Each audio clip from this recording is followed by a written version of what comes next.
Assalamualaikum warahmatullahi wabarakatuh. Perkenalkan, nama saya Anissa Alicia, NIM 19026014, Program Studi Informasi Perpustakaan dan Kearsipan, Fakultas Bahasa dan Seni, Universitas Negeri Padang. Baiklah, di video kali ini saya akan menjelaskan mengenai makalah kearsipan saya yang berjudul Faktor-faktor penyebab kerusakan arsip di Dinas Perpustakaan dan Kearsipan Kota Padang. Baiklah, terlebih dahulu saya akan menjelaskan mengenai pengertian arsip. Menurut Maulana, pengertian kearsipan adalah suatu metode atau cara yang direncanakan dan dipergunakan untuk menyimpan pemeliharaan arsip bagi individu maupun umum dengan memakai indeks yang sudah ditentukan.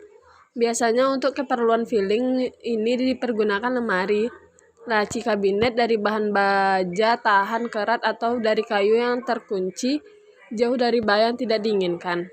Yang kedua, fungsi arsip. Menurut Bartos pada tahun 2007, fungsi kearsipan dibedakan menjadi dua, yakni yang pertama arsip dinamis, yang dipergunakan secara langsung dalam perencanaan pelaksanaan penyelenggaraan kehidupan kebangsaan pada umumnya atau dipergunakan secara langsung dalam penyelenggaraan administrasi negara.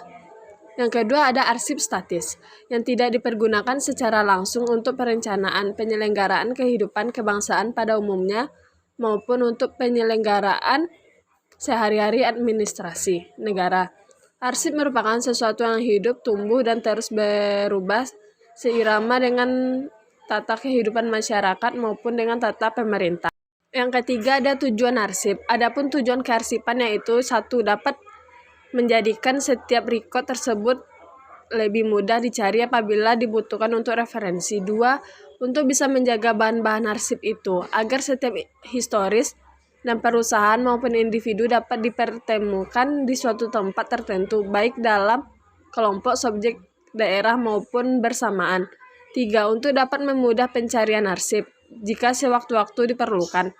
4. Untuk bisa lebih mengembangkan atau lebih menguntungkan apabila bahan arsip itu ditempatkan secara permanen demi untuk kelancaran tugas perusahaan atau kantor selama waktu arsip tersebut digunakan. 4. Jenis arsip. Menurut Sulistyo Basuki pada tahun 1996, arsip dibedakan menjadi arsip dinamis dan arsip statis. Arsip dinamis adalah arsip yang masih dipergunakan secara langsung dalam menyusun perencanaan pelaksanaan penyelenggaraan pelayanan pada umumnya atau dalam penyelenggaraan pelayanan ketatausahaan berdasarkan nilai yang seringkali berubah yang dipakai sebagai kriteria untuk arsip dinamis. Sebenarnya arsip dinamis dapat dirinci lagi menjadi, yang pertama itu ada arsip aktif, yaitu arsip yang masih dipergunakan terus-menerus bagi kelangsungan pekerjaan di lingkungan unit pengolahan dari suatu organisasi atau kantor. Yang kedua, arsip semi-aktif, yaitu arsip yang frekuensi penggunaannya telah menurun. Yang ketiga, arsip inaktif, yaitu arsip yang tidak lagi dipergunakan secara terus-menerus atau frekuensi penggunaannya sudah jarang atau bisa dikatakan hanya dipergunakan sebagai referensi saja. Arsip statis adalah arsip yang tidak dipergunakan secara langsung dalam perencanaan, pelaksanaan, penyelenggaraan kegiatan maupun untuk penyelenggaraan pelayanan ketatausahaan dalam rangka penyelenggaraan kehidupan kebangsaan ataupun penyelenggaraan sehari-hari administrasi negara. Pada umumnya, bentuk arsip statis adalah kertas, foto, dan transkrip. Arsip statis ini biasanya memiliki nilai yang bersejarah, biasanya tidak lagi berada pada organisasi atau kantor pencipta arsip yang tetapi akan berada di Arsip Nasional Republik Indonesia. Faktor-faktor yang menyebabkan kerusakan arsip di Dinas Perpustakaan dan Kearsipan Kota Padang. Kerusakan yang disebabkan dari dalam. Yang pertama, kertas. Kertas arsip yang disimpan di Dinas Perpustakaan dan Kearsipan sudah cukup lama karena arsip yang di dalamnya arsip yang bernilai sejarah sehingga kertasnya lapuk. Yang kedua, tinta. Tinta yang dipergunakan masih memiliki kualitas rendah sehingga menyebabkan tinta mudah luntur terkena air atau udara yang lembab. 3. Penjepit kertasnya yang berkarat. Penjepit kertas yang berkarat membuat arsip menjadi rusak karena besi yang berkarat tersebut menempel ke arsip sehingga bisa merusak arsip. Kerusakan yang disebabkan dari luar. Yang pertama ada debu. Debu bisa ditimbulkan dari kain, asap, dan debu yang dibawa oleh angin. Arsip yang lama tertumpuk juga bisa menimbulkan debu sehingga mengurangi nilai guna arsip tersebut.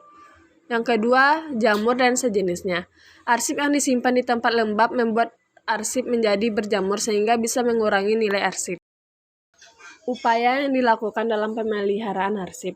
Usaha-usaha yang dapat dilakukan dalam rangka pemeliharaan meliputi ruangan penyimpanan arsip jangan terlalu lembab.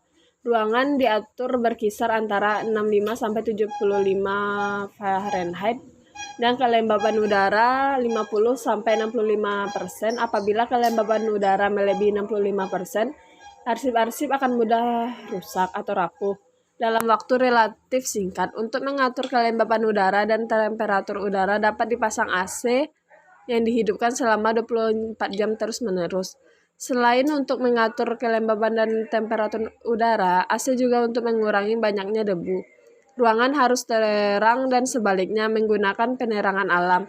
Menjaga kebersihan ruangan dan arsip membersihkan ruangan sekurang-kurangnya seminggu sekali dibersihkan dengan alat penyedot debu.